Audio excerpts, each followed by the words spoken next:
Menyesal tak dengar cakap mak dari dulu. Muda-muda dah menghidap sakit buah pinggang. Aku Nurul, penuntut di sebuah IPTA di Selangor. Masa aku sekolah menengah dulu, aku selalu makan makanan tak berkhasiat.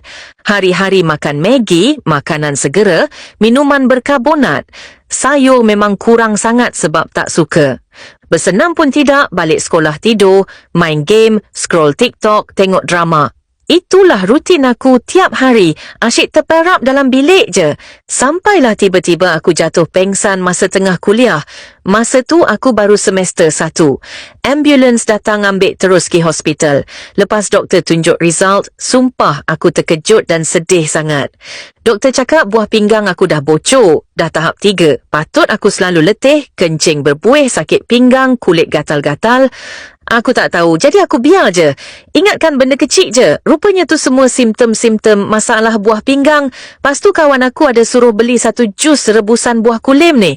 Lepas amalkan jus kat beg kuning tu, aku dah makin bertenaga, kulit makin cantik, dah boleh pergi kelas macam biasa. Sampailah buah pinggang, aku dah reverse sampai tahap 1. Doktor pun terkejut, dia ada tanya, aku cakap aku minum jus kat beg kuning tu je. Dan sekarang, aku dah nak convocation, syukur sebab boleh hadir. Nasib baik sempat rawat, lepas ni aku tak nak degil dah. Aku akan ikut cakap mak aku.